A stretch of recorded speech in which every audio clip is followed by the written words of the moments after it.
wide. You're blocking the flow for real passengers. 5 words that would cost Madison Pierce her career and ground every Apex Airways flight in North America.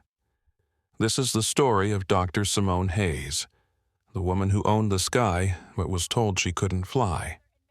Before we dive into this incredible true story, I want to know where you're watching from. Drop your city or country in the comments below. And if you believe everyone deserves respect regardless of how they're dressed, hit that subscribe button and give this video a like. Trust me, you're going to want to share this one. Now, let's go back to December 23rd. Denver International Airport Gate B47, 6:15 a.m. The perfect storm was brewing. Outside, the worst winter blizzard in a decade had turned the Rocky Mountains into a frozen wasteland. Ice coated every surface of the tarmac like nature's own prison, trapping planes and passengers alike. Inside Terminal B, the situation was pure chaos. 5,000 stranded travelers packed into a space designed for half that number. The air hung thick with the smell of stale coffee, unwashed bodies, and desperation. Gate B47 sat in the heart of this madness, but it wasn't just any gate. This was the premium departure area where Apex Airways' most expensive international flights launched into the sky. The waiting area featured leather seating, charging stations, and floor-to-ceiling windows offering a view of the frozen hell outside. Harsh fluorescent lights buzzed overhead, casting everything in that particular shade of airport despair. PA announcements crackled constantly, flight delays, cancellations, gates changes. But none of that mattered to the woman standing behind the podium at Gate B47. Madison Pierce surveyed her domain like a queen inspecting her court.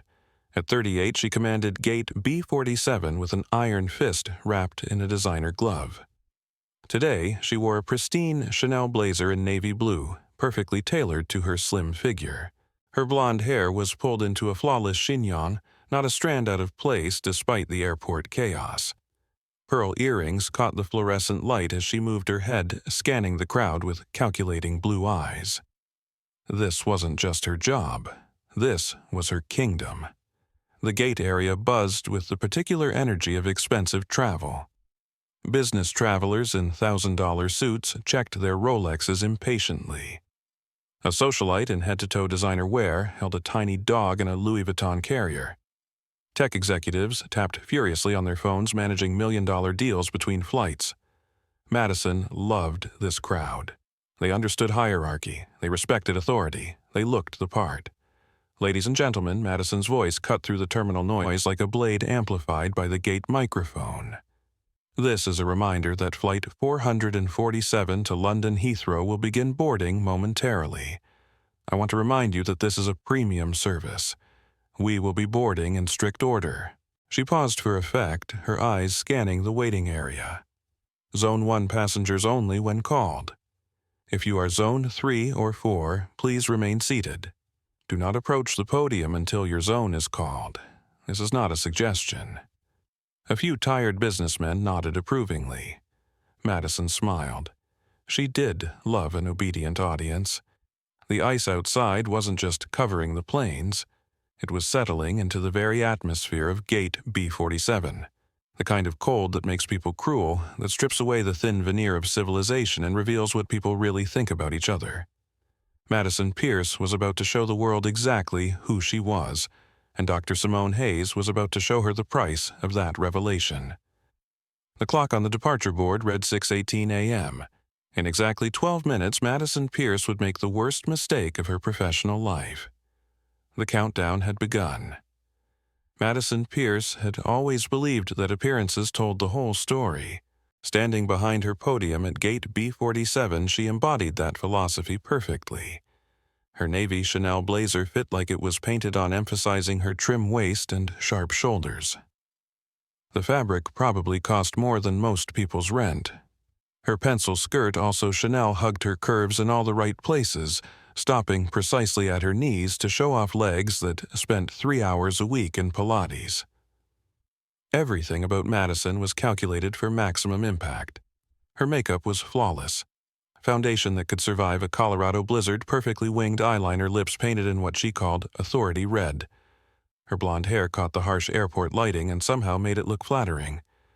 Even her fingernails were weapons, perfectly manicured in deep burgundy, long enough to make a point when she tapped them against her podium. But it was her eyes that really set Madison apart.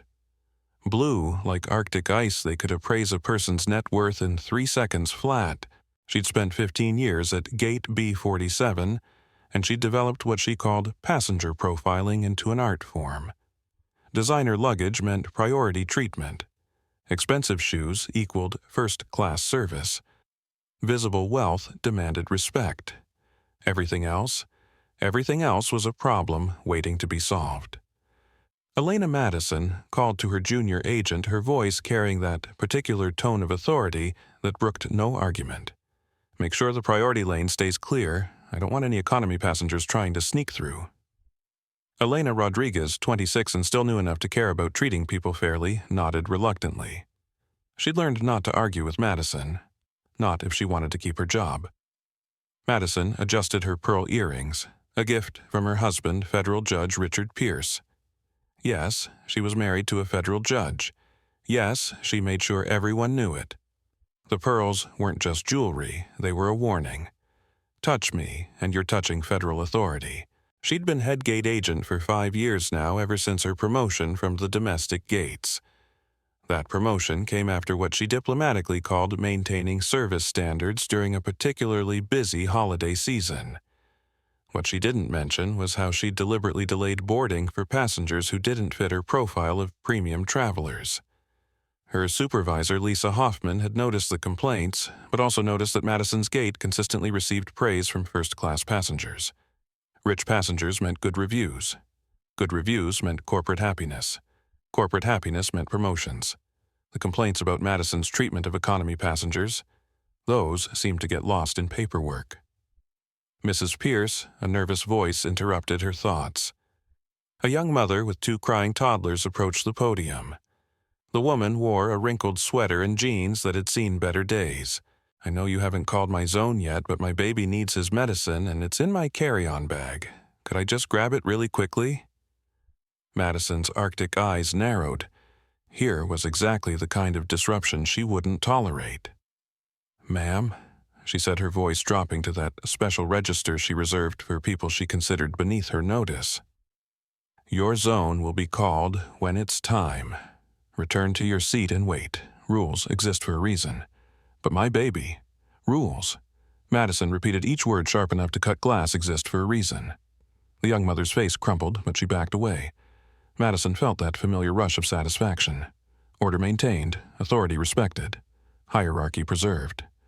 She turned back to her computer screen where the passenger manifest for Flight 447 glowed in neat, organized rows. Zone 1 was the cream of the crop. Executives, doctors, tech moguls, old money families. People who understood the natural order of things. Zone 3 and 4. Those were the problems. The people who tried to board early, who argued about carry-on restrictions, who acted like rules, didn't apply to them just because they'd bought a ticket. Madison's job was to remind them otherwise. She glanced at her Cartier watch, another gift from her husband, another symbol of her place in the world. 6:22 a.m. Time to begin boarding. "Ladies and gentlemen," she announced, her voice carrying across the gate area like a royal decree. "We will now begin boarding Flight 447 to London Heathrow. Zone 1, passengers only. I repeat, Zone 1, passengers only." She watched as the appropriate passengers rose from their leather seats. A tech executive in a $5,000 suit. A socialite whose handbag cost more than a car. An elderly businessman whose shoes alone probably cost more than Elena's monthly salary. These were her people. These were the passengers who deserved her respect. Madison Pierce had built her entire career on the belief that respect was something you earned through wealth, status, and appearance. She'd never considered that respect might be something every human being deserved, simply by virtue of being human. She was about to learn that lesson in the most public, most humiliating way possible. The lesson would begin when a tired woman in a Howard University sweatshirt approached her podium, carrying nothing but a worn messenger bag and the weight of a brother's life on her shoulders. Madison Pierce thought she knew exactly what kind of passenger Dr. Simone Hayes was. She was about to discover she'd never been more wrong about anything in her life. Dr. Simone Hayes looked like she'd been hit by a truck, dragged through a hurricane, and left to dry in a hospital waiting room, which, considering the last 42 hours of her life, wasn't far from the truth. She walked through the automatic doors of Terminal B like someone moving underwater. Every step deliberate but exhausted, every breath a conscious effort. Her Howard University sweatshirt had seen better decades. The once proud navy blue had faded to a tired gray, and the university logo was cracked and peeling. Her jeans were ripped at the knees, not from fashion but from genuine wear. Her Nike sneakers squeaked against the polished airport floor, the soles worn thin from years of 16-hour days in research labs and hospital corridors. But if you looked past the exhaustion, past the worn clothes and the messy ponytail, you might notice something else. The way she moved with the unconscious authority. The way her eyes, bloodshot from sleeplessness, still held the sharp intelligence of someone accustomed to making life-and-death decisions. The way she carried herself like someone who'd built an empire from nothing and wasn't about to apologize for it. Dr. Simone Hayes was worth approximately $847 million, but she looked like she was worth about $47, and that disconnect was about to create a problem of epic proportions. Her messenger bag, a beat-up leather thing she'd carried since medical school, hung heavy on her shoulder. Inside weren't the usual travel documents and comfort items. Instead, it was packed with medical records, surgical consent forms, blood-type certificates, and a folder thick with emergency contact numbers for kidney transplant coordinators across 3 countries. Simone's phone buzzed constantly. Texts from her company's board of directors, calls from Hayes Medical Technologies' crisis management team, emails from the British surgical team waiting for her arrival. She ignored them all. Nothing mattered right now except getting to London.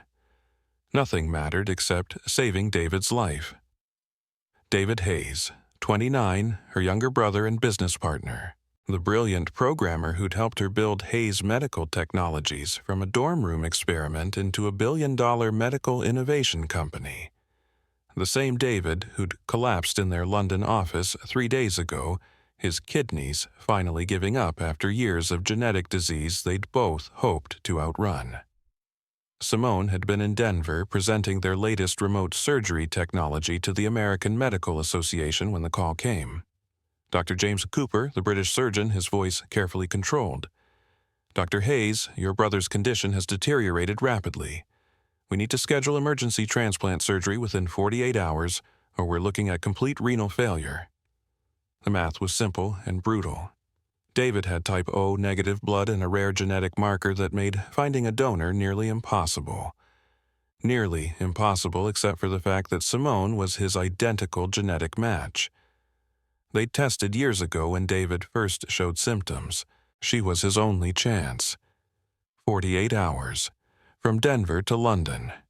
Through the worst winter storm the Rocky Mountains had seen in a decade. On the last available flight that would get her to London in time for the surgery window.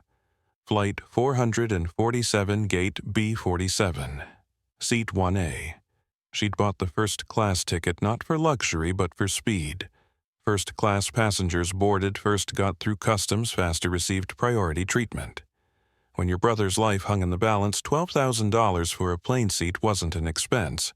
It was an investment in survival. Simone pulled out her phone and checked the time. 6:24 a.m. The flight was scheduled to board at 6:30. She was cutting it close, but she'd make it. She'd calculated every variable, accounted for every possible delay. What she hadn't accounted for was human prejudice. As she approached gate B47, Simone caught sight of herself in a reflection from the massive windows overlooking the tarmac. She looked exactly like what she was. A woman who'd spent the last 42 hours coordinating international medical logistics, arranging surgical teams, and fighting with insurance companies.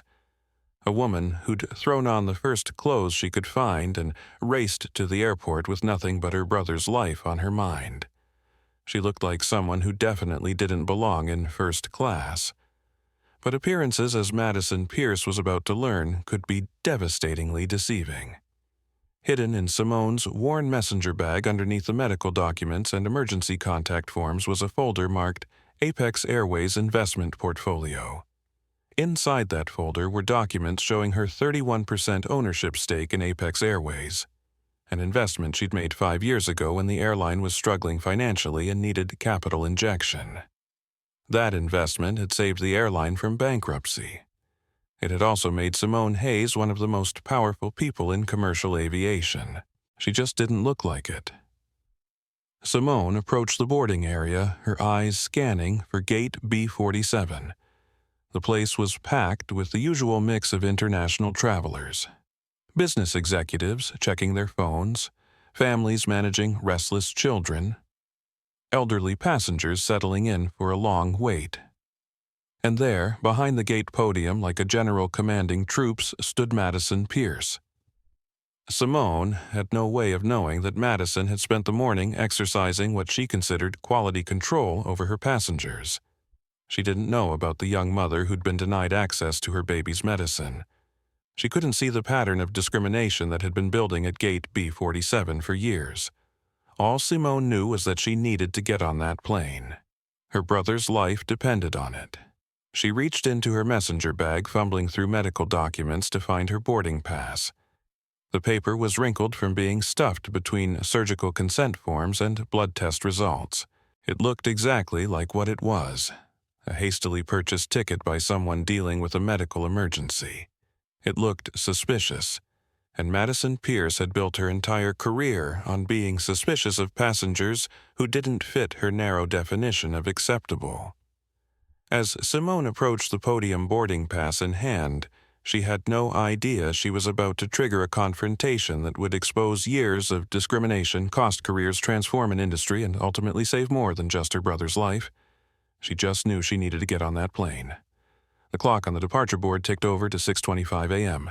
5 minutes until boarding. 5 minutes until everything changed. Zone 1, passengers only. I repeat, Zone 1, passengers only. Madison Pierce's voice cut through the terminal chaos with practiced authority. She stood behind her podium like a fortress commander surveying the waiting area for any signs of disorder. Her perfectly manicured fingers hovered over her computer keyboard, ready to scan the boarding passes of passengers who met her exacting standards.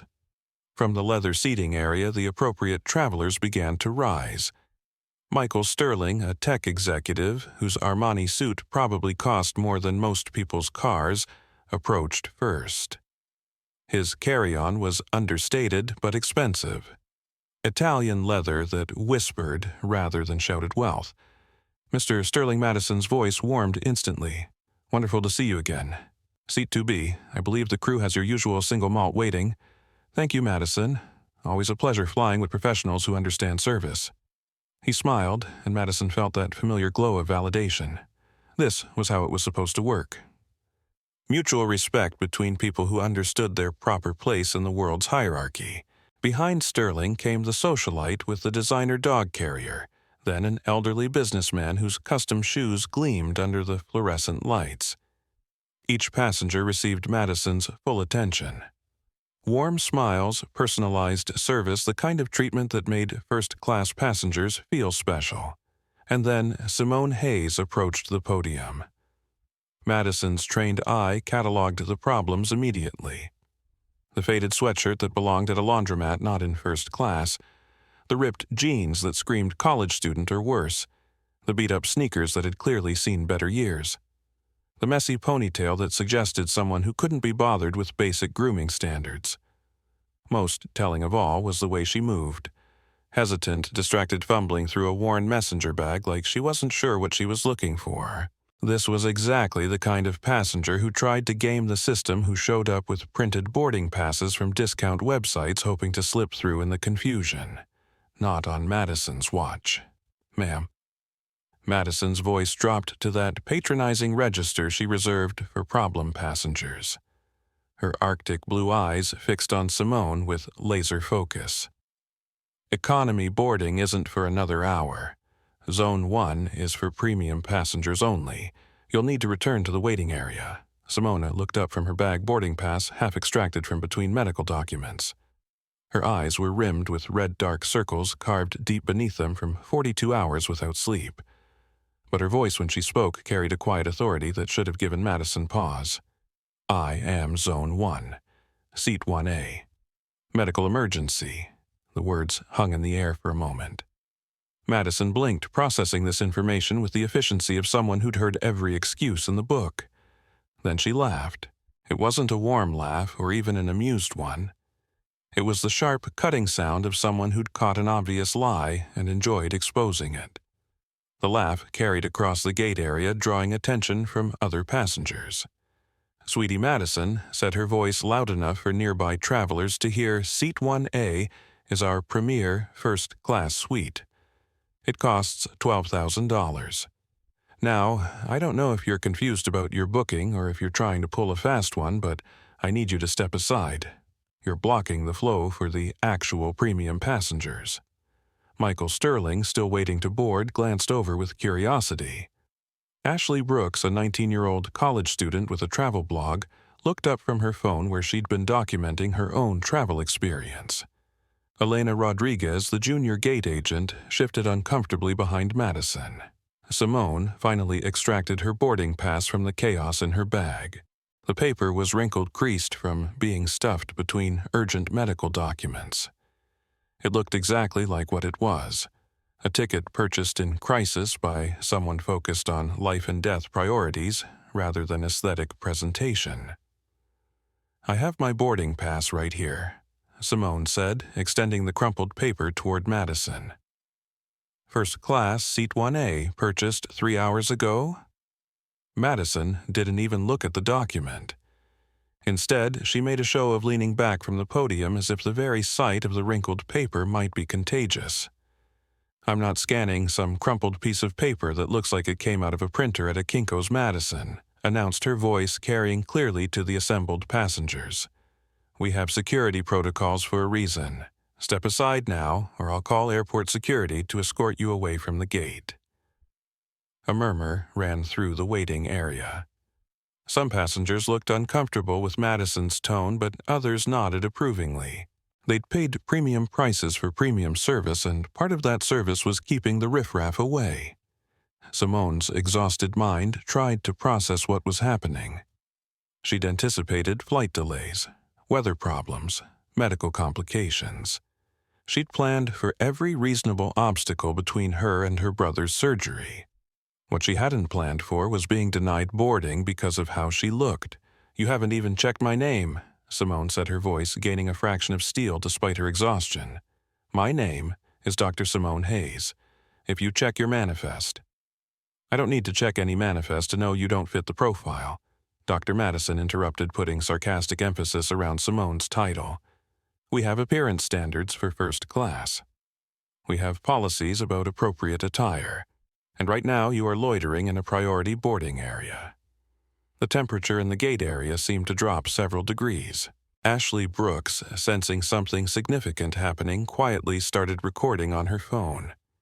She'd originally planned to document her own travel experience for her Instagram followers, but this was becoming something bigger.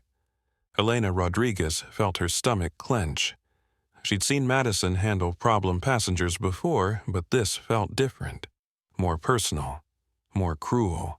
Ma'am, Elena said quietly, stepping forward. Maybe we could just scan her boarding pass to verify. Elena Madison snapped, not taking her eyes off Simone. I'll handle this. Return to your duties.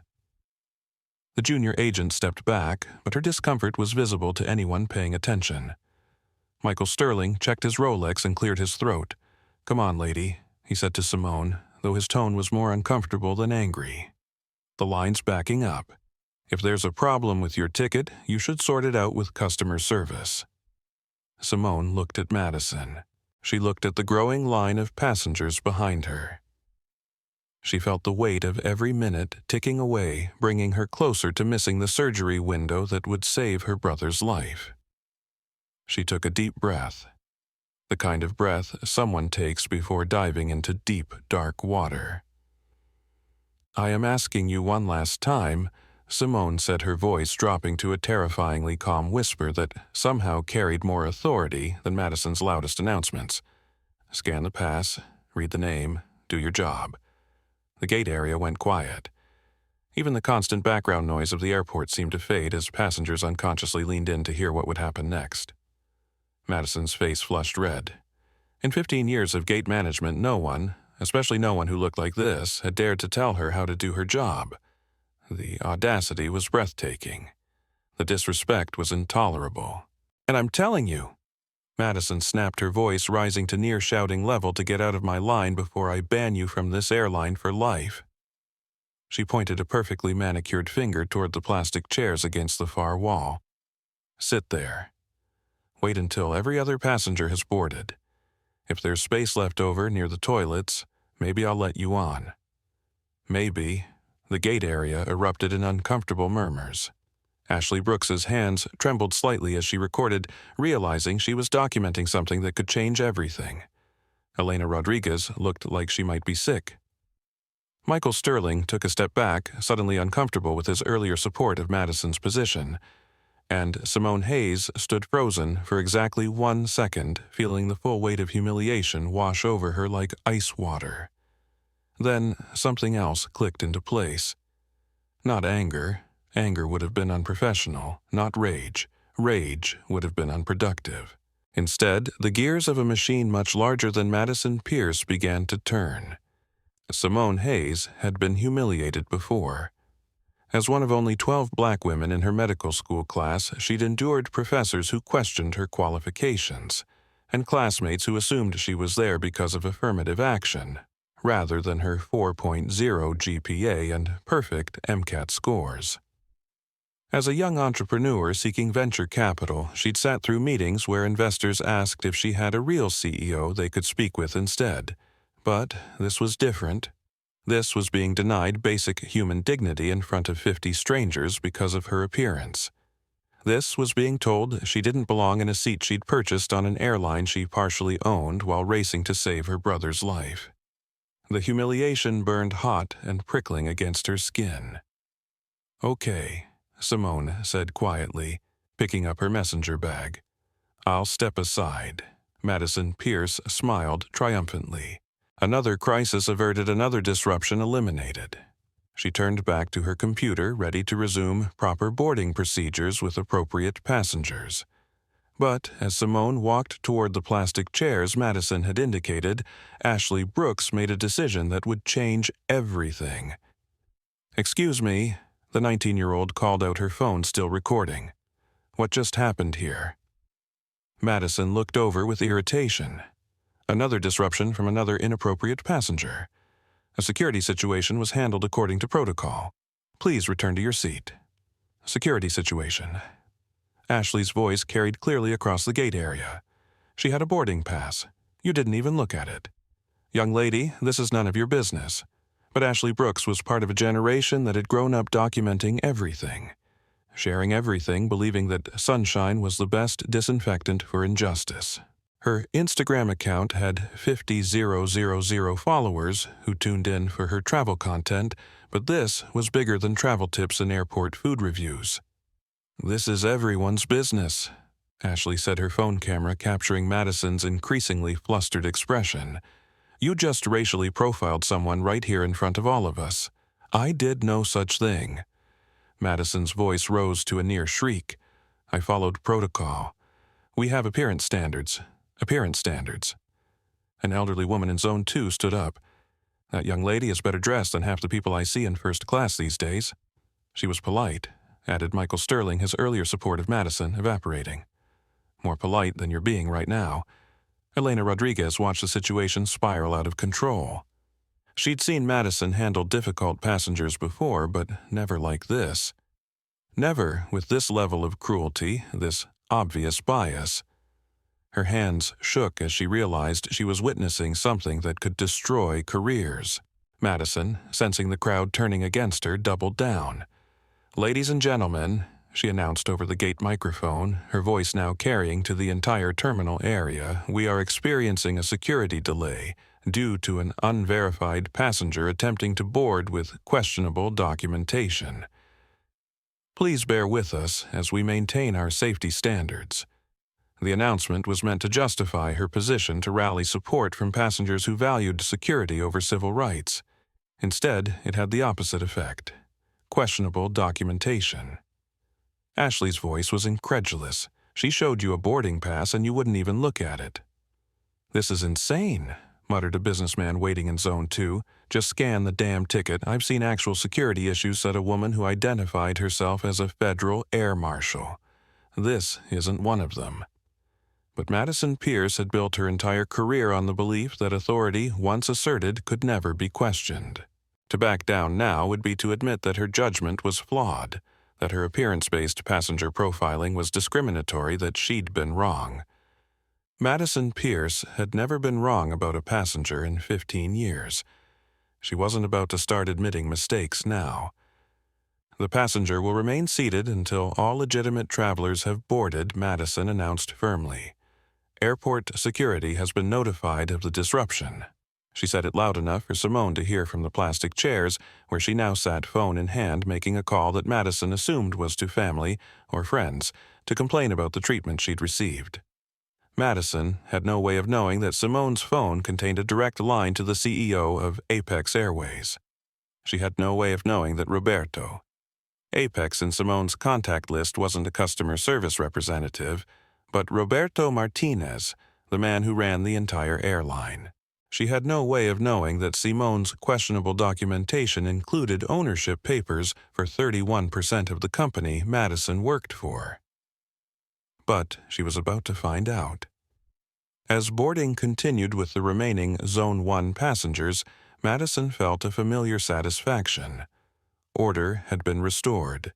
Standards had been maintained. The appropriate passengers were receiving appropriate service while the problem passenger waited quietly in timeout like a scolded child. Ashley Brooks continued recording her video, now approaching 10,000 views as she live-streamed to her Instagram followers. Comments poured in faster than she could read them. "This is discrimination 100%. Someone needs to report this gate agent. That poor woman just wanted to board her flight. This is why I hate flying, Elena." Rodriguez tried to focus on her duties, but her hands shook as she processed boarding passes. She'd grown up hearing stories from her grandmother about discrimination, about being treated as less than because of how you looked or where you came from. She'd thought those days were mostly behind them. Watching Madison humiliate Dr. Hayes made her realize how naive she'd been. Michael Sterling boarded the plane with a sick feeling in his stomach. He'd supported Madison's initial response because expensive flights did attract scammers sometimes. But watching the situation unfold, seeing the cruelty in Madison's treatment of a woman who'd done nothing wrong, made him question his own biases. The Zone 2 passengers began boarding, many of them glancing toward the plastic chairs where Simone sat quietly talking on her phone.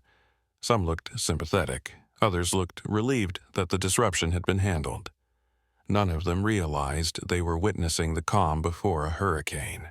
As Simone spoke quietly into her phone, her voice steady, despite her exhaustion, Madison Pierce continued boarding passengers with the satisfaction of someone who'd successfully defended her territory. Zone 2, now boarding Zone 2. Madison announced her voice back to its usual professional tone. "Thank you for your patience during our brief security delay." Security delay. That's how she'd chosen to frame the deliberate humiliation of a paying passenger. It was a choice she'd regret for the rest of her life.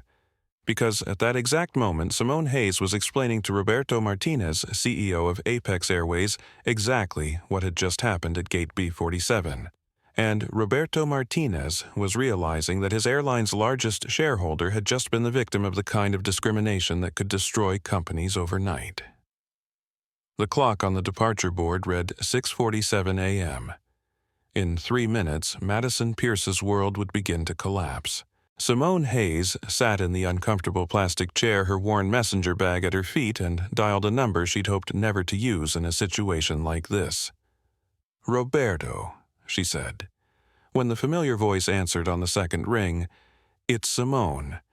We have a situation at Gate B47, 300 miles away in his corner office at Apex Airways headquarters in Phoenix." Roberto Martinez felt his blood pressure spike. Dr. Simone Hayes didn't call him for small problems. When the woman who'd saved his airline from bankruptcy used the word situation, it usually meant something that required immediate executive attention. "Simone, what's happening? Are you okay? Your gate agent has just prevented your largest shareholder from boarding a flight to save her brother's life," Simone said quietly, her voice steady despite her exhaustion. "She refused to scan my boarding pass, accused me of fraud, threatened to call security, and publicly humiliated me in front of 50 passengers." Roberto Martinez had been CEO of Apex Airways for 7 years. He'd handled terrorist threats, mechanical failures, pilot strikes, and natural disasters. But in all that time, nothing had made his stomach drop, quite like those 28 words. Dr. Simone Hayes owned 31% of his airline. More importantly, she was one of the most respected medical innovators in the world, a woman whose reputation was absolutely spotless. If she said discrimination had occurred, discrimination had occurred. "Tell me exactly what happened," Roberto said, already pulling up the gate surveillance feeds on his computer. As Simone recounted the events in her calm, clinical voice, the refusal to examine her boarding pass, Madison's loud announcements about security concerns, the public humiliation in front of the entire gate area, Roberto watched the scene unfold in real time on his security monitors. What he saw made him physically sick. Madison Pierce, whom he'd met personally during corporate visits, standing behind her podium like a queen dispensing judgment. Dr. Simone Hayes, one of the most brilliant minds in modern medicine, being treated like a criminal because she was wearing a college sweatshirt. Roberto Simone continued, "I need to be on this flight. David's surgery is scheduled for tomorrow morning. The kidney has to come from a living donor, and I'm the only match. Every minute I'm delayed puts his life at risk." Roberto Martinez had built his career on making quick decisions under pressure. This decision took him approximately 3 seconds. "Simone, stay on the line. I'm about to fix this permanently." His fingers flew across his keyboard, accessing Apex Airways' emergency management system. The same system designed for terrorist threats and natural disasters was about to be deployed against discrimination. "I'm pulling up your booking now." Roberto continued speaking quickly. "First class seat 1. I purchased at 3:47 a.m. this morning with your corporate American Express Black Card. $12,347. Your frequent flyer number shows 847,000 lifetime miles with us. Each fact hit like a hammer blow. This wasn't a scammer or a confused passenger. This was exactly who she said she was. I'm also seeing," Roberto continued, his voice getting dangerously quiet, "that Madison Pierce has had 17 formal complaints filed against her in the past 18 months, all involving passengers of color, all marked as resolved without merit by her supervisor." Simone closed her eyes briefly. The pattern was exactly what she'd suspected. "Roberto, I don't want revenge. I want accountability. And I want to get on this plane to save my brother's life." "You'll get both," Roberto promised. "I'm activating Code Black protocol. Every department head is being notified. Legal, HR, public relations, federal compliance. Everyone is now monitoring this situation in real time. Code Black was Apex Airways' most serious internal threat level. It was reserved for events that could destroy the company's reputation overnight." Roberto Martinez had just classified the discrimination of Dr. Simone Hayes as a company-threatening emergency. "I'm also," Roberto continued, personally calling Gate B47 right now. "Madison Pierce is about to learn who you really are." And Roberto Simone's voice carried a note of steel that reminded him exactly why she'd been successful enough to save his airline. "I want every single person who enabled this to face consequences. Not just Madison. Everyone who knew and did nothing." Roberto Martinez looked at his screen, where 17 complaint reports sat buried in administrative files. 17 times passengers had been discriminated against. 17 times the complaints had been dismissed without investigation. The woman who'd saved his airline from bankruptcy was right to be furious. "Simone, you have my word. This ends today." As he reached for his desk phone to call gate B47 directly, Roberto Martinez realized he was about to trigger the most comprehensive discrimination investigation in airline industry history. The dominoes were about to fall, and when they finished falling, Apex Airways would either be a better company or a destroyed one. There was no middle ground. At gate B47, Madison Pierce continued boarding Zone 2 passengers completely unaware that her phone was about to ring with a call that would end her career in aviation forever. The clock read 6:49 a.m. The reckoning had begun. Madison Pierce was in her element. Zone 2 passengers streamed past her podium in orderly fashion, each boarding pass scanned with professional efficiency. The earlier disruption had been handled appropriately, and normal operations had resumed. She felt the familiar satisfaction of a job well done, standards maintained, proper hierarchy preserved. That's when her computer screen flickered. At first, it was just a brief flash of yellow, probably a minor system glitch. The airport's computer network was notoriously buggy during heavy weather. Madison continued scanning boarding passes, her perfectly manicured fingers moving with practiced efficiency. Then the yellow flash became a yellow box. Then the yellow box became a warning message that made Madison's blood freeze in her veins. System alert, passenger discrepancy detected, high priority, corporate review, initiated contact management immediately. Madison stared at the screen, her mouth suddenly dry. In 15 years of gate management, she'd never seen a warning like this. She clicked the dismiss button frantically, but the message wouldn't disappear. Instead, it grew larger, more insistent. Critical review boarding denial, passenger Dr. Simone Hayes, executive override required. Do not proceed with boarding Dr. Simone Hayes. The woman in the Howard University sweatshirt. The woman Madison had just banished to the plastic chairs for having inappropriate documentation. How did the computer system know about her? Elena Rodriguez noticed Madison's sudden pallor. "Mrs. Pierce, is everything okay?" Madison ignored her, frantically clicking through computer screens trying to access passenger information. But every screen she opened led back to the same warning message. The system wasn't just flagging Dr. Hayes as a problem, it was treating her like some kind of VIP emergency. That's when Madison's desk phone rang. The direct line that only upper management used for emergencies. Madison's hand shook slightly as she picked up the receiver. "Gate B47, this is Madison Pierce. Madison, this is Roberto Martinez, CEO of Apex Airways." The world tilted on its axis. The CEO, the actual CEO, was calling her Gate. In 15 years, Madison had never spoken directly to anyone above regional management. CEOs didn't call gates unless something catastrophic had happened. "Mr. Martinez," she stammered, how can I help you?" "You can start by explaining why you denied boarding to Dr. Simone Hayes." Madison's mouth opened and closed like a fish out of water. How did the CEO know about that passenger? How did he know her name? How did this reach corporate headquarters so quickly? "Sir, I had security concerns about a passenger with questionable documentation. Standard protocol was followed." "Standard protocol." Roberto's voice was dangerously quiet. "Let me read you Dr. Hayes's passenger profile. Zone 1, first class, seat 1A. Purchased with a corporate American Express black card at 3:47 a.m. this morning for $12,347. Lifetime frequent flyer with 847,000 miles. Apex Airways shareholder."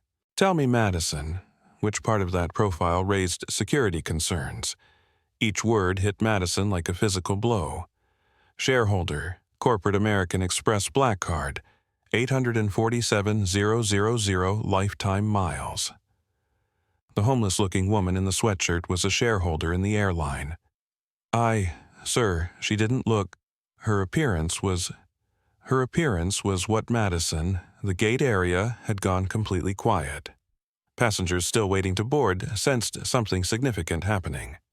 Ashley Brooks continued filming her live stream, now approaching 25,000 viewers, as word spread across social media that something major was unfolding at Denver International Airport. Elena Rodriguez watched Madison's face cycle through confusion, horror, and dawning realization. Whatever was happening on that phone call, it was catastrophic. Sir Madison tried again. She had a wrinkled boarding pass and was dressed inappropriately for first class. We have appearance standards. We have no such standards. Roberto's voice cut through the phone line like a blade. What we have, Madison, are federal anti-discrimination laws that you just violated in the most public way possible. Madison's legs felt weak.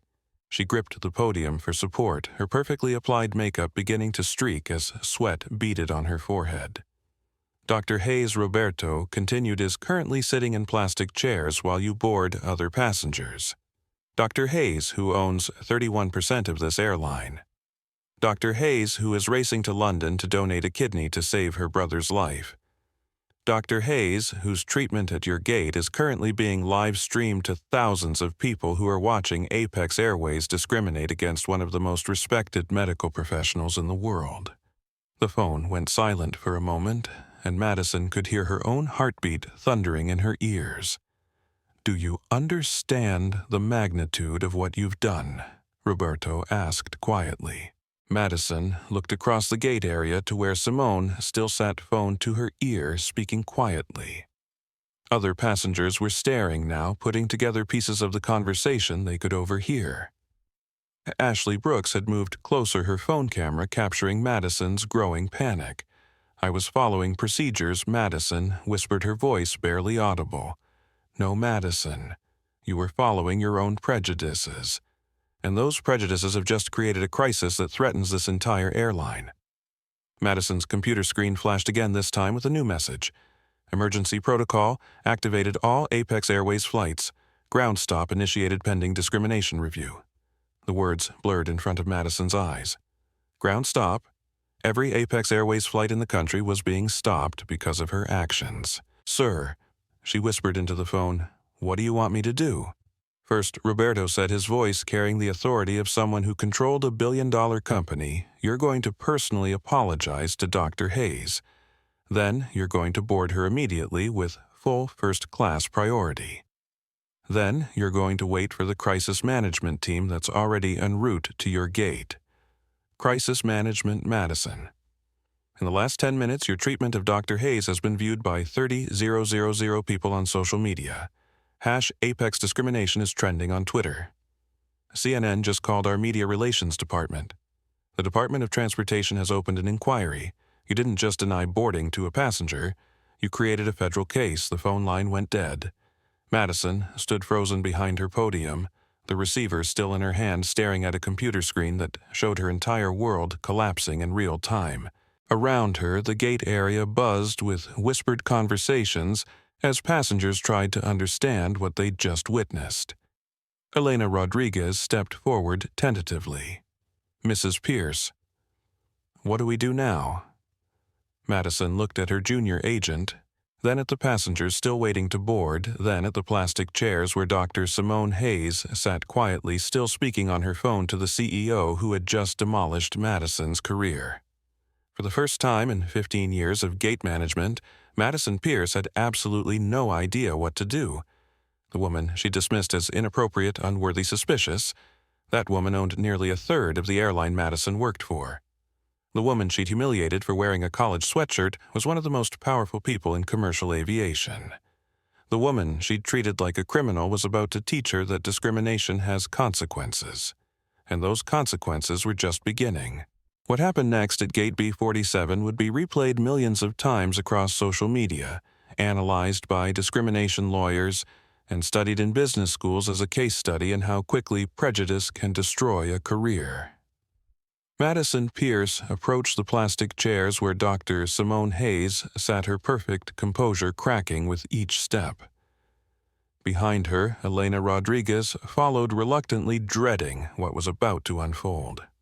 "Dr. Hayes Madison," began, her voice barely above a whisper, "there seems to have been a misunderstanding." Simone looked up from her phone call, eyebrows raised slightly. "A misunderstanding about your about your boarding pass, and your seat assignment. The gate area had gone completely silent. Passengers sensed they were witnessing something significant, something that would be talked about long after they reached their destinations. Ashley Brooks moved closer with her phone, her live stream now approaching 50,000 viewers as the story spread across social platforms. There was no misunderstanding, Simone said quietly, her voice carrying clearly in the hushed space. You refused to scan my boarding pass. You accused me of fraud. You threatened to call security. You announced over the PA system that I was a security risk. Which part of that was a misunderstanding? Madison's carefully applied makeup was beginning to streak. Sweat beaded on her forehead despite the terminal's air conditioning. I was following security procedures.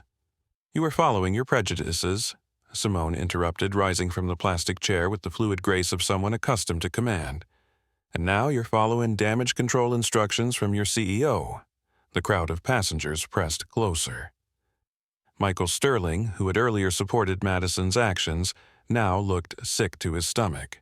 The elderly businessman who'd praised appearance standards suddenly found his expensive shoes very interesting. Dr. Hayes Madison tried again. If you could just return to the podium, we can get you boarded immediately. No.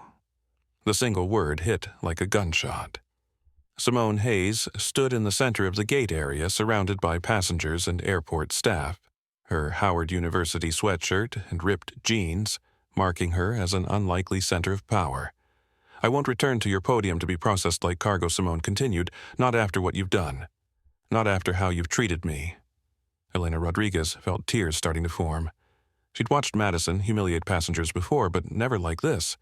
Never with such obvious cruelty, such clear discrimination. Ma'am, Elena said quietly. Stepping forward, I want to apologize. I should have spoken up. I should have. You were afraid for your job, Simone said gently, her tone completely different when addressing the junior agent. I understand that fear, but your boss here wasn't afraid. She was exercising power. Madison's phone buzzed with an incoming call. She glanced at the screen. Roberto Martinez, calling back. Her hand trembled as she answered. Put me on speaker, Roberto's voice commanded through the phone. Now. Madison's fingers fumbled with the speaker button. Roberto Martinez's voice filled the gate area, reaching every passenger, every employee, every person who had witnessed the discrimination. Ladies and gentlemen, Roberto's voice carried the authority of absolute corporate power. This is Roberto Martinez, Chief Executive Officer of Apex Airways. I want to address what has happened at this gate today. The terminal seemed to hold its breath. Dr. Simone Hayes is one of the most respected medical professionals in the world. She has revolutionized remote surgery techniques that save lives across the globe. She is also one of the primary shareholders of Apex Airways, owning 31% of this company. Gasps echoed through the gate area. Michael Sterling actually staggered backward. Ashley Brooks' live stream exploded with comments as viewers realized they were watching the discrimination of a major airline shareholder. More importantly, Roberto continued. Dr. Hayes is currently racing to London to donate her kidney to save her brother's life. She purchased a $12,000 first-class ticket because every minute matters in her fight to save a human being. Madison Pierce had gone completely pale. She gripped her podium for support as the full magnitude of her actions crashed over her. Instead of receiving the priority service that any passenger deserves, Dr. Hayes was subjected to discrimination, humiliation, and threats. She was treated as suspicious because of her appearance. She was denied basic human dignity because she didn't look like what my gate agent thought a first-class passenger should look like. The silence in the gate area was deafening. This is not who Apex Airways is. This is not what we stand for. And this ends today. Roberto paused, and when he spoke again, his voice carried the weight of absolute judgment. Madison Pierce, your employment with Apex Airways is terminated immediately. Your supervisor, Lisa Hoffman, who buried 17 discrimination complaints against you, is also terminated. Security will escort you from the premises. Madison's legs gave out. She slumped against her podium, the reality hitting her like a physical blow. Fired. publicly, humiliatingly fired in front of 50 passengers and thousands of online viewers. Dr. Hayes Roberto continued, his voice softening on behalf of Apex Airways. I offer you my deepest apologies. What happened here today is inexcusable.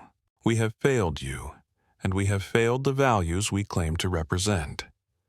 Simone nodded slightly, acknowledging the apology without accepting it as sufficient.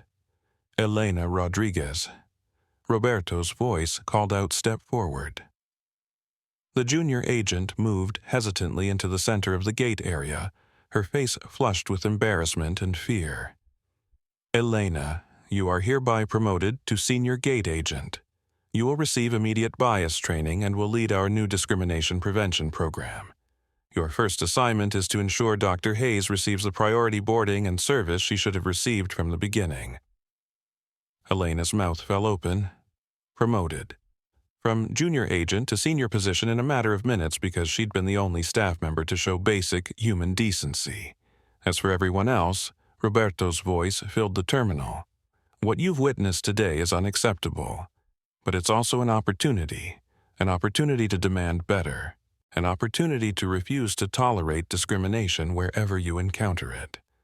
Ashley Brooks, still filming, realized she was documenting a corporate reckoning in real time. Her live stream had reached 100,000 viewers, and the numbers kept climbing. Dr. Hayes Roberto concluded your flight will be held as long as necessary.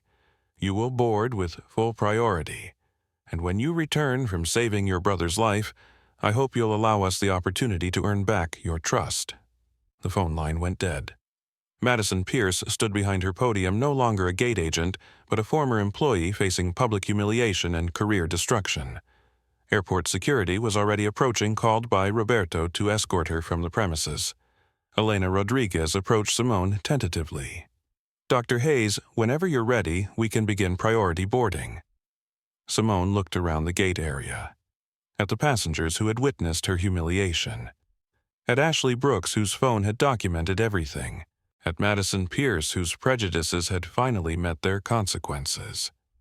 Before I board, Simone said, her voice carrying to every corner of the gate area, I want to say something to everyone here. The terminal fell silent again. What you witnessed today happens every day in airports and hotels and stores across this country. The only difference is that this time the person being discriminated against happened to own part of the airline. Most victims don't have that power. She paused, looking directly at the camera phone that was broadcasting to thousands. But every victim deserves the same response you've seen here today. Every person deserves dignity. Every human being deserves respect. Not because of what they own or what they're worth, but because they're human. Applause started slowly. First from Elena Rodriguez, then from a few passengers, then building to fill the entire gate area. It wasn't the thunderous applause of a concert or sports event. It was something deeper, the sound of people recognizing truth, justice, and basic human decency. Madison Pierce was led away by security, her perfect appearance finally matching her broken career. She didn't look back. Dr. Simone Hayes walked to the boarding gate where Elena Rodriguez waited with a smile and the respect that should have been shown from the beginning. But the consequences of what happened at gate B47 were just beginning to unfold. While Dr. Simone Hayes finally boarded flight 447 to save her brother's life, the discrimination she'd endured triggered a corporate crisis response unprecedented in airline industry history. In Apex Airways headquarters in Phoenix, Roberto Martinez had assembled every department head in the company's main conference room. The massive table was surrounded by legal counsel, human resources directors, public relations executives, federal compliance officers, and technology specialists. Wall-mounted screens displayed real-time social media feeds, news broadcasts, and federal inquiry notifications. Ladies and gentlemen, Roberto began, his voice tight with controlled fury. We have a code black situation that threatens the existence of this company. Sarah Walsh, Chief Legal Officer, spoke first.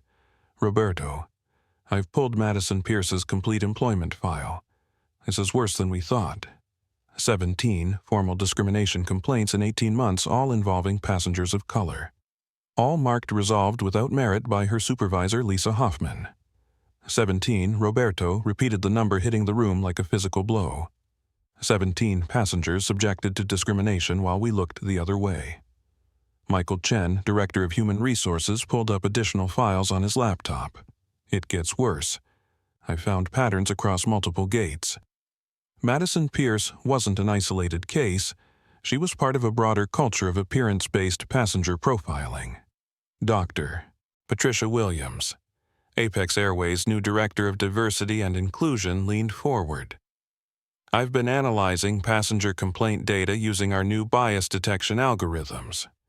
We've found evidence of widespread discriminatory practices across 47 gates in 32 airports. The room fell silent as the magnitude of the problem sank in. How Roberto asked quietly did this happen under our watch, James Mitchell, VP of Airport Operations, cleared his throat nervously. Sir, gate agents have traditionally been given wide discretion in passenger management. Supervisors were incentivized to minimize complaints and maximize positive feedback from premium passengers, which created a system, Sarah Walsh added, where agents could discriminate as long as first-class passengers were happy and complaints from economy passengers were buried. Roberto Martinez stood and walked to the window overlooking the Phoenix tarmac. Outside, Apex Airways planes sat motionless, grounded by his emergency order until the discrimination review was complete. How many flights are we talking about? He asked. 437 aircraft grounded across North America, replied Operations Manager David Torres. Approximately 60,000 passengers affected. Cost estimate $2.7 million per hour. Cost estimate for a federal discrimination lawsuit, Roberto countered. Conservative estimate $50 to $100 million plus immeasurable reputational damage, Sarah Walsh replied immediately. Roberto turned back to the room. Then we keep them grounded until we fix this. Every single plane stays on the ground until we can guarantee that no passenger will face what Dr. Hayes faced today. Dr. Williams opened her tablet and displayed real-time social media analytics. The story is spreading exponentially. #Apex discrimination has been tweeted 47,000 times in the last hour. Ashley Brooks' live stream has been viewed 2.3 million times. CNN, Fox News, and MSNBC are all preparing segments. What's the sentiment analysis? Roberto asked. 91% negative toward Apex Airways initially, but that's shifting as word spreads about our immediate response. Terminating Madison Pierce publicly and grounding the fleet for discrimination review is being seen as unprecedented corporate accountability. Michael Chen pulled up personnel files. I've identified every employee in Madison Pierce's reporting structure. Her supervisor Lisa Hoffman, who buried the complaints. Regional Manager Tom Stevens, who approved Hoffman's decisions. District Director Sandra Martinez, who signed off on the appearance standards policy that enabled discrimination. All terminated, Roberto said without hesitation. Effective immediately. Sir James Mitchell said carefully, that's an entire management chain. The operational disruption, Roberto interrupted, pales in comparison to the moral disruption we've allowed to fester. Fire them all. Promote from within, based on merit and demonstrated commitment to equality. Sarah Walsh made rapid notes. I'm recommending immediate settlement discussions with all 17 passengers who filed complaints against Madison Pierce. Full compensation, public apology, and commitment to reform. Approved. What else? Dr. Williams consulted her tablet. I'm proposing mandatory bias training for all customer-facing employees. Implementation of real-time discrimination monitoring systems and creation of a passenger advocacy program. How quickly can we implement with full corporate backing and unlimited budget? 30 days for basic training, 60 days for technology implementation, 90 days for full cultural transformation. Roberto Martinez looked around the room at his senior leadership team. These were the people who would either save Apex Airways or preside over its destruction. Ladies and gentlemen, what happened at Gate B47 today was a moral failure that starts with me. I created a culture where financial performance mattered more than human dignity. That culture nearly cost us our largest shareholder and definitely cost us our soul. He paused, letting his words sink in. But crisis creates opportunity. We have the chance to become the first major airline to completely eliminate discrimination from our operations. To prove that corporate accountability is possible. To show the world that doing the right thing is also good business. The conference room door opened, and Roberto's assistant entered with urgent messages. "Sir, the Department of Transportation is requesting immediate conference call. The NAACP is demanding federal investigation." And she paused. Dr. Simone Hayes' assistant called. "She wants to schedule a meeting when Dr. Hayes returns from London." Roberto nodded grimly. "Set up all three. DOT gets priority, NAACP gets full cooperation, and Dr. Hayes gets whatever she wants whenever she wants it." As his leadership team dispersed to implement the most comprehensive corporate reform in airline history, Roberto Martinez remained in the conference room staring at the grounded planes visible through his window. In one morning, Apex Airways had gone from a successful regional carrier to a company fighting for its reputation, its federal operating licenses, and its survival. All because one gate agent had decided that a woman in a Howard University sweatshirt didn't belong in first class. The irony wasn't lost on Roberto. The woman they discriminated against owned more of the airline than anyone except the founding family. But more importantly, she was a human being who deserved dignity, respect, and basic courtesy. Values that Apex Airways was about to learn to prioritize above everything else. Elena Rodriguez had never boarded a passenger with her hands shaking before, but as she scanned Dr. Simone Hayes' boarding pass, her fingers trembled with a mixture of adrenaline relief and determination. Dr. Hayes Elena said softly, "I want you to know that watching you stand up for yourself today changed something in me. I've seen discrimination at these gates before, and I stayed silent because I was afraid. I won't stay silent anymore." Simone paused in the jet bridge entrance, studying the young woman's face. Elena Rodriguez couldn't have been more than 26 with kind eyes and the earnest demeanor of someone who still believed the world could be fair. "Elena, what Madison did today wasn't your fault, but what you do tomorrow is your choice. Use this promotion to make sure no passenger ever faces what I faced." "I promise," Elena said, and Simone could see she meant it. As Simone walked down the jet bridge toward Flight 447 behind her, the gate area continued to buzz with energy. Ashley Brooks was fielding interview requests from major news networks who had seen her live stream. Passengers were sharing their own stories of airport discrimination, creating an impromptu support group for anyone who had ever been judged by their appearance. Michael Sterling approached Elena's podium, his expensive suit rumpled and his confidence shaken. "Excuse me," he said quietly. "I wanted to apologize. Earlier, when I agreed with Madison's treatment of Dr. Hayes, I was wrong. I let my own biases cloud my judgment." Elena looked at him with new eyes.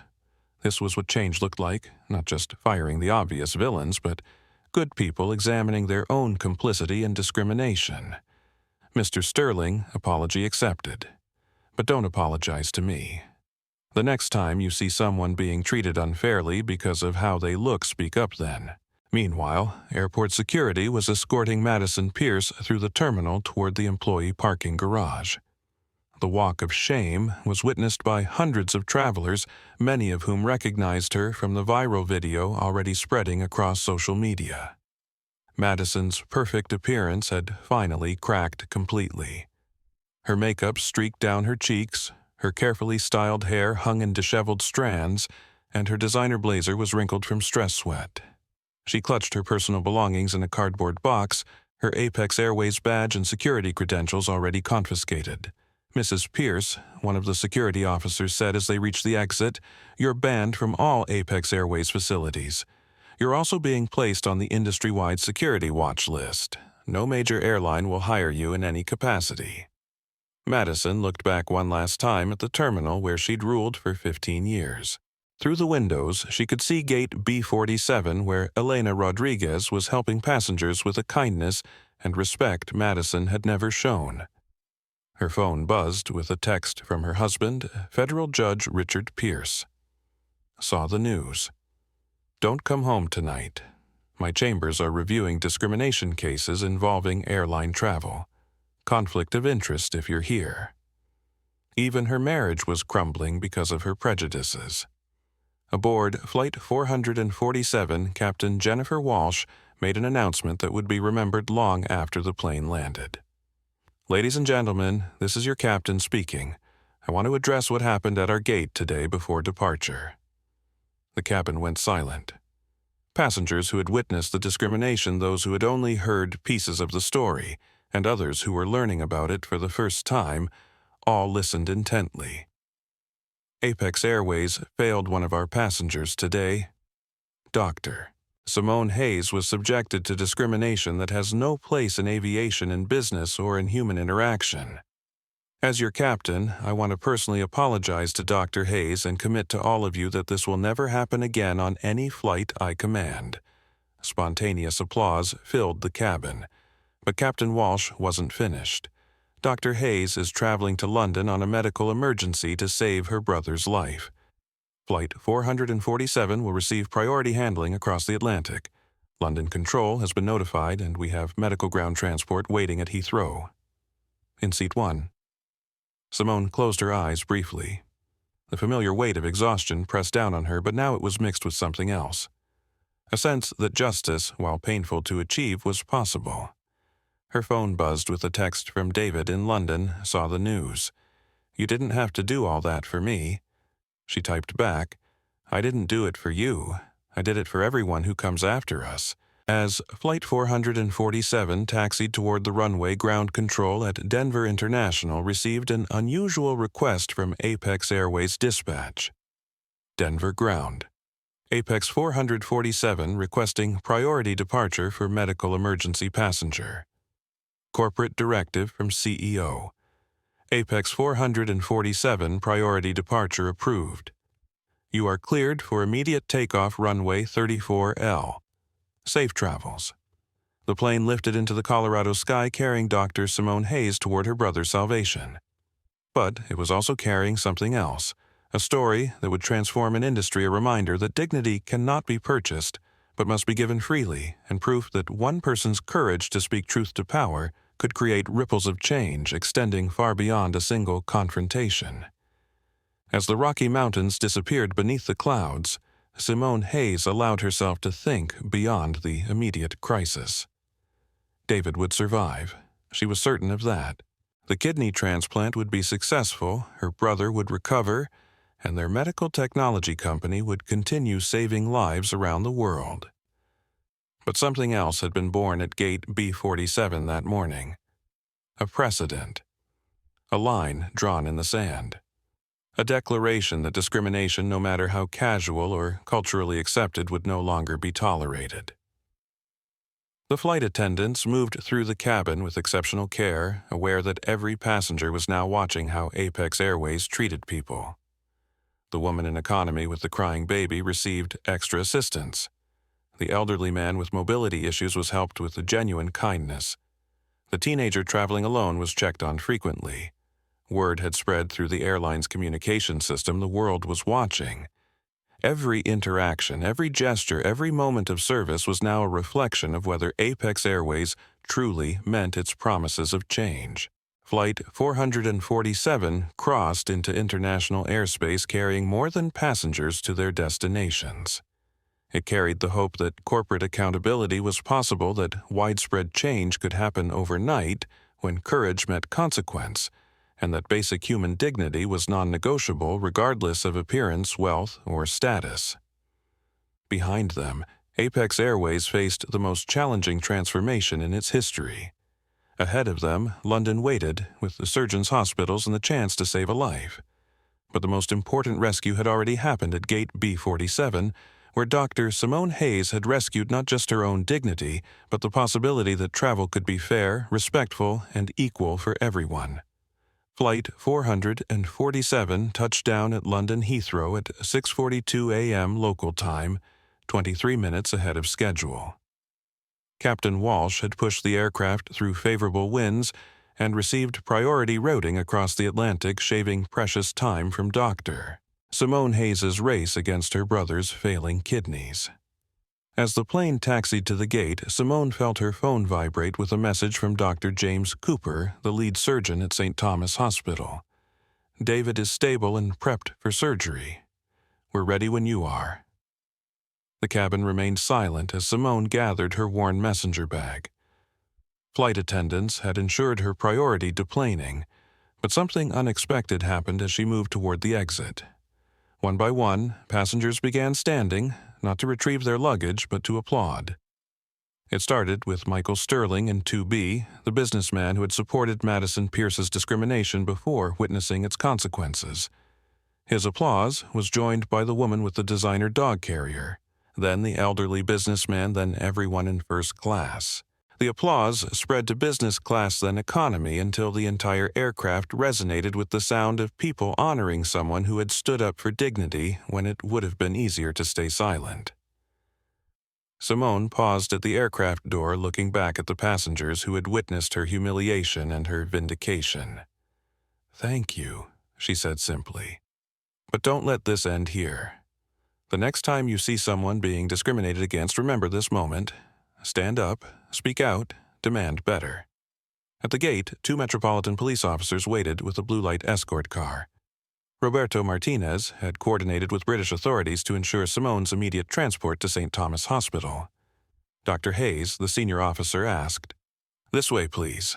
Traffic control has been cleared for emergency medical transport."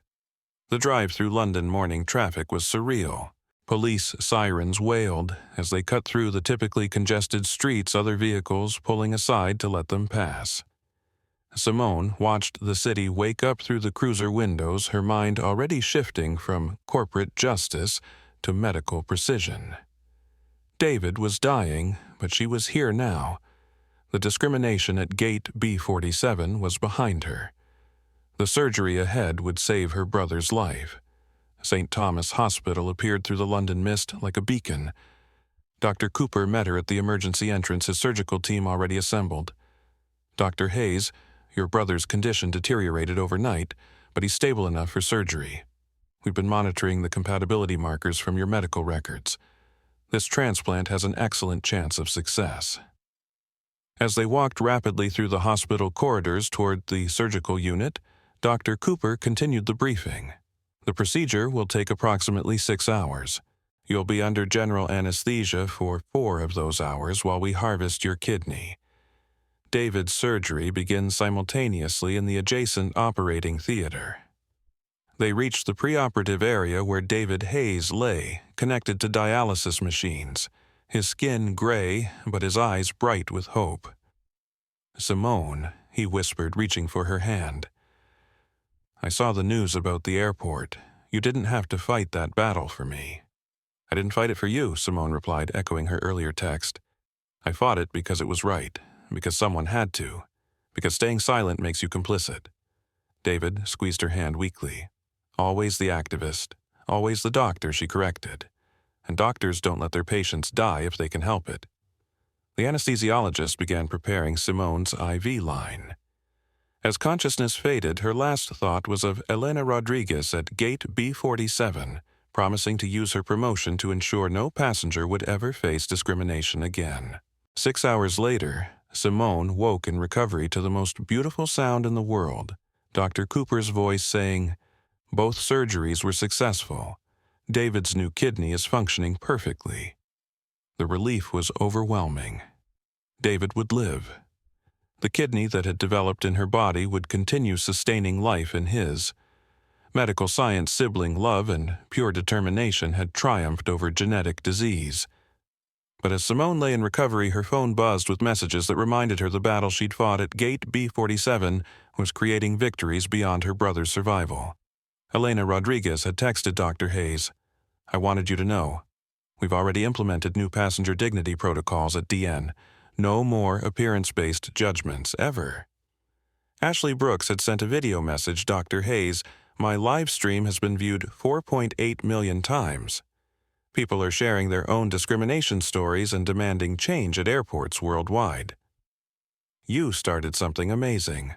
Roberto Martinez had called 3 times, leaving voicemails about Apex Airways' transformation, and requesting a meeting when she returned to discuss how to make the changes permanent and industry-wide.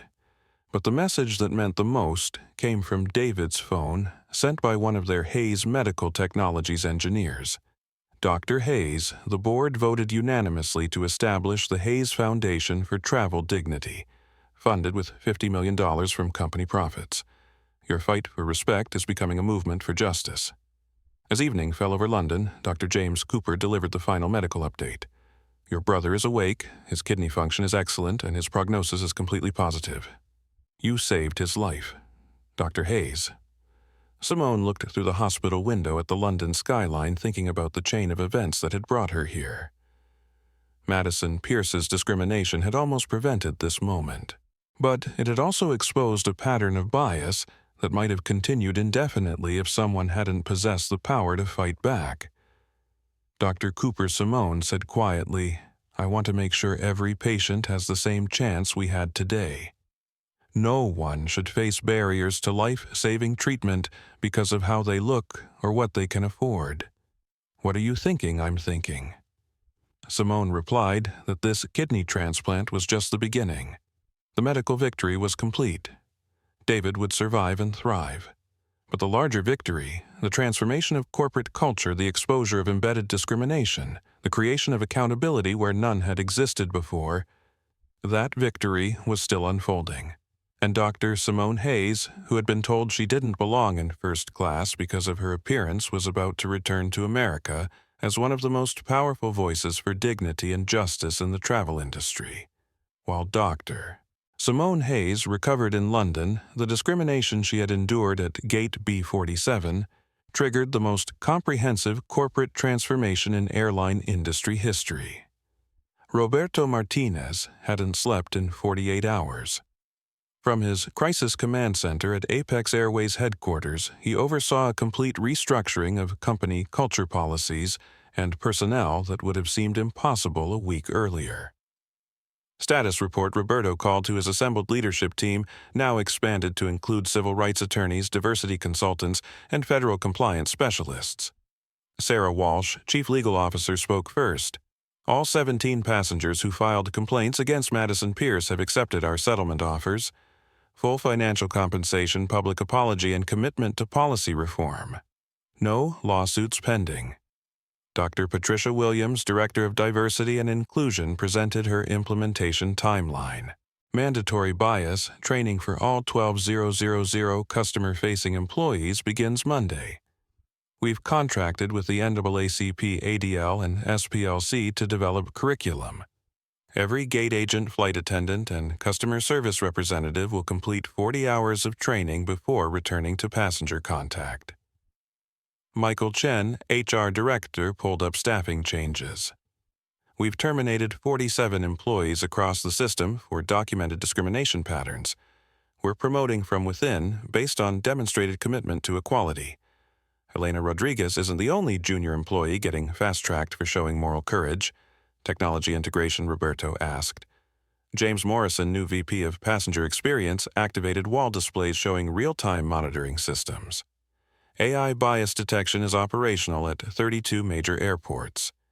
Cameras and audio monitoring flag discriminatory language or behavior patterns. Any incident triggers immediate supervisor notification and corporate review. Federal Compliance Department of Transportation has concluded their investigation, Sarah Walsh reported. Our immediate response, comprehensive reforms, and cooperation with federal oversight earned us a clean restart. No fines, no license restrictions. They're actually citing us as the new industry standard for discrimination response. Roberto nodded grimly. What's the financial impact? CFO David Torres consulted his tablets. Initial costs $47 million for training technology implementation and settlements. Grounding the fleet cost $23 million in operational losses. But he paused, consulting additional data. Passenger bookings are up 18% since the incident. Customer satisfaction scores have improved across all demographics. Revenue projections show we'll recoup costs within 6 months. The room fell silent as the implications sank in. Doing the right thing wasn't just morally correct, it was financially beneficial. Doctor, Williams pulled up social media analytics. #Apex accountability has been shared 2.7 million times with 94% positive sentiment. Ashley Brooks's documentary about the incident has been viewed 12 million times.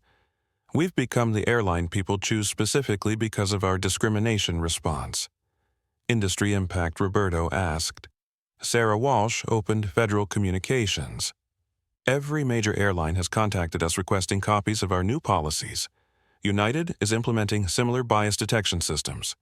Delta has mandated appearance-neutral customer service training. American is establishing passenger advocacy programs. The entire industry is adopting our reforms. Because they're afraid of their own discrimination incidents going viral, Michael Chen added. Exactly, Roberto confirmed. Fear is a powerful motivator for corporate behavior change.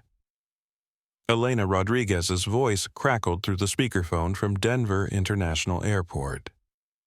Mr. Martinez, I wanted to report on our gate operations since the new protocols launched. Go ahead, Elena. We've processed 15,000 passengers through gate B47 in the past week. 0 discrimination complaints. Customer satisfaction scores are the highest in the airport. But more importantly, we're treating everyone with dignity regardless of appearance, accent, or perceived status. Roberto smiled for the first time in days. That's exactly what we wanted to hear. How are the other gates responding? The attitude change is remarkable. Word spread quickly about what happened with Madison Pierce.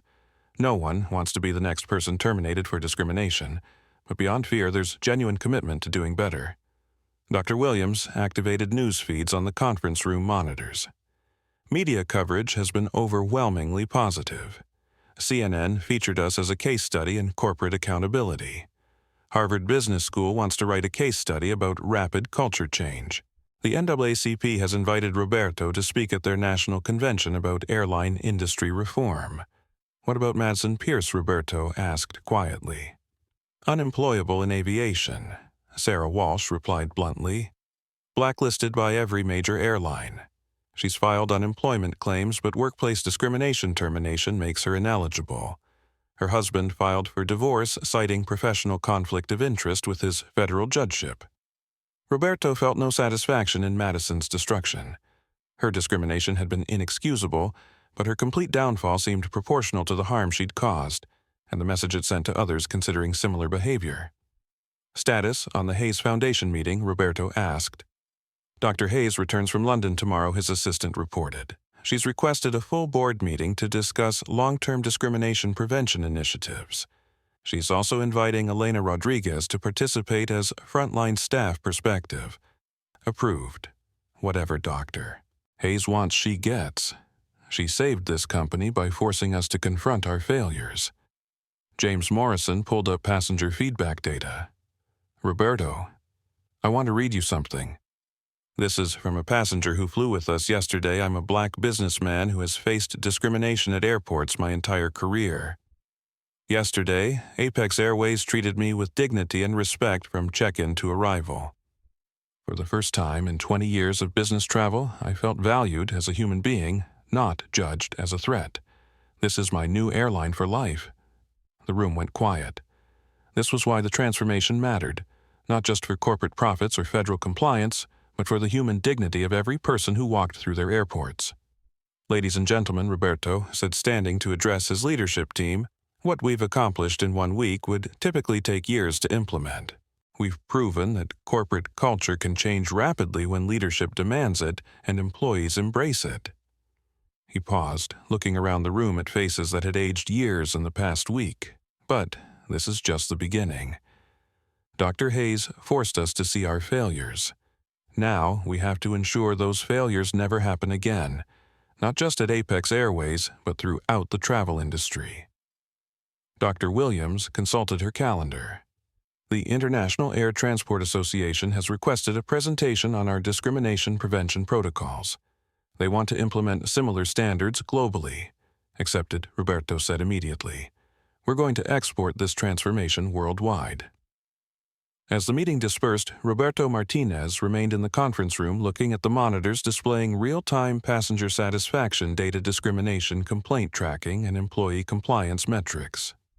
1 week ago, Apex Airways had been a successful airline with a hidden discrimination problem. Today, they were the industry leader in passenger dignity and corporate accountability. Tomorrow, they would continue the work of ensuring that what happened to Dr. Simone Hayes would never happen to anyone else. The transformation was complete, but the mission was just beginning. 3 months later, Dr. Simone Hayes walked through Denver International Airport wearing the same faded Howard University sweatshirt and comfortable jeans that had triggered her discrimination at Gate B47.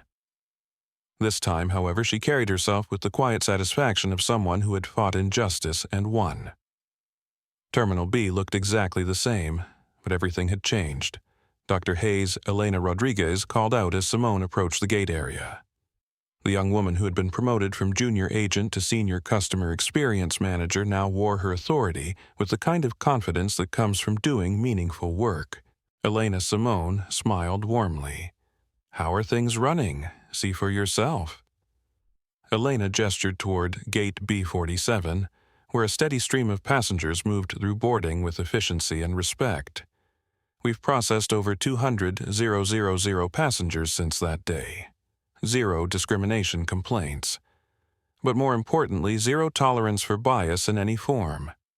At the gate podium, where Madison Pierce had once held court, a new agent helped an elderly passenger understand the boarding process with infinite patience. Nearby, another staff member assisted a family with young children, showing the kind of human kindness that made travel less stressful for everyone.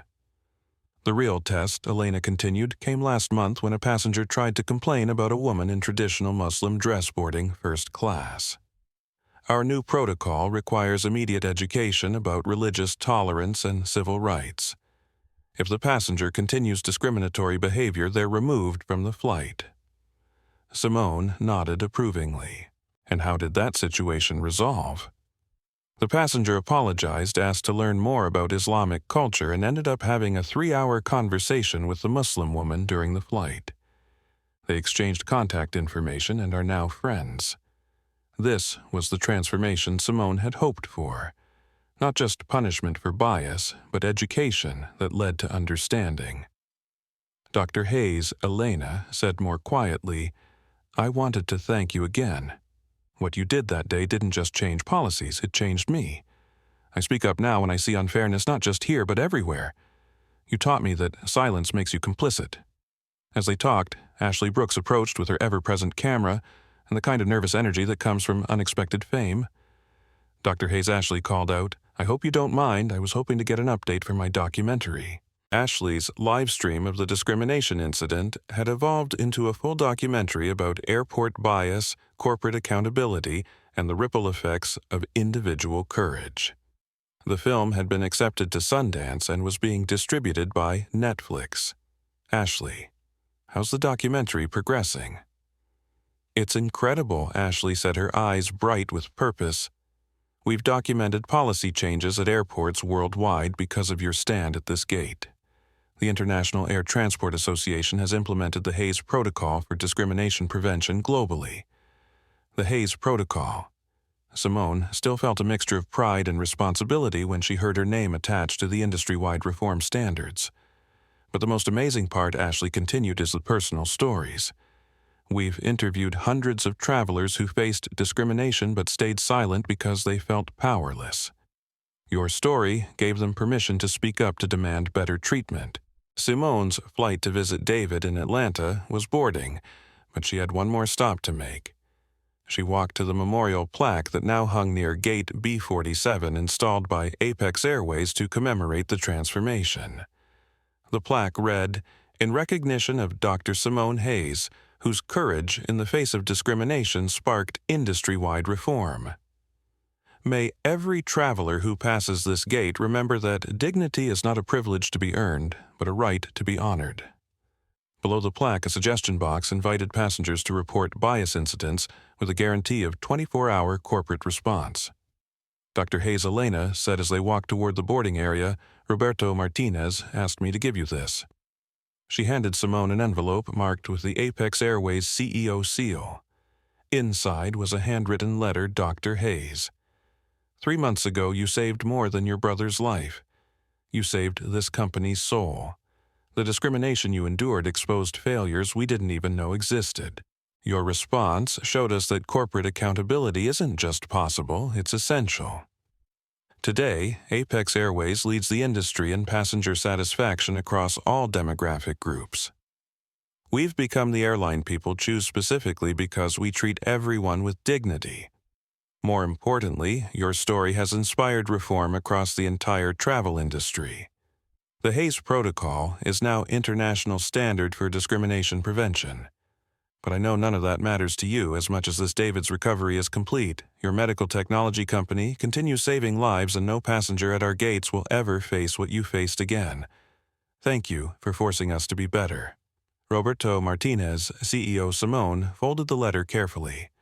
Corporate apologies were nice, but the real measure of change was in the daily experiences of ordinary travelers who would never be discriminated against because someone had fought back when it mattered. Boarding announcement for Flight 1247 to Atlanta came over the PA system.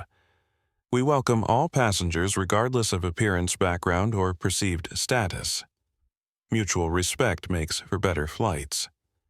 The announcement drew smiles from passengers who recognized the deliberate emphasis on equality. As Simone boarded the plane, she passed the first-class section where Michael Sterling sat in his usual seat. He looked up and nodded respectfully. Dr. Hayes, he said quietly, I've been following the changes across the industry. What you accomplished, it's remarkable. What we accomplished, Simone corrected. Change requires witnesses willing to learn from their mistakes. Sterling nodded thoughtfully.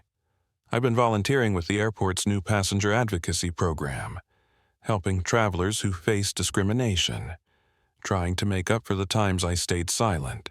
This was perhaps the most meaningful transformation of all. Not just policy changes, but people examining their own complicity and choosing to become allies rather than bystanders. Simone found her seat in first class but chose to sit in economy instead. She wanted to experience travel as most people did to ensure that dignity wasn't reserved for those who could afford premium treatment. The flight attendant, a young man named Carlos, noticed her seat change. Ma'am, your assigned seat is in first class. Would you like me to escort you there? I'm exactly where I want to be, Simone replied. How's the service in economy these days? Carlos smiled with genuine warmth. The same as first class, just different seats. We treat everyone as valued passengers. That's the Apex Airways way now. As Flight 1247 taxied toward the runway, Simone looked out the window at Gate B47, where Elena Rodriguez was helping another group of passengers board their flight with efficiency and respect. 3 months ago, that gate had been the site of discrimination that almost prevented a life-saving kidney transplant. Today, it was a symbol of corporate accountability and human dignity. The plane lifted into the Colorado sky, carrying Simone toward a reunion with David, whose recovery had been complete and whose gratitude remained overwhelming. But more importantly, it carried the knowledge that widespread change was possible when individuals refused to accept injustice as inevitable. Dr. Simone Hayes had been told she didn't belong in first class because of her appearance. Instead, she had helped create a world where everyone belonged everywhere, treated with dignity, regardless of how they looked, where they came from, or what others assumed about their worth. The ripples from Gate B47 continued spreading, touching every airport, every airline, and every traveler who had never faced discrimination, because someone had stood up when standing up mattered most. Justice, it turned out, was the best frequent flyer program of all. If this story moved you, if you've ever been judged for your appearance, or if you believe everyone deserves respect regardless of how they look, please share this video with your friends and family. Hit that subscribe button and ring the notification bell so you never miss stories like this one. Drop a comment below telling me about a time when you witnessed discrimination or when someone stood up for what was right. Your stories matter, and they remind us that change is possible when good people refuse to stay silent. And remember, the next time you witness discrimination anywhere, you have a choice. You can stay silent and let injustice continue, or you can speak up and create change.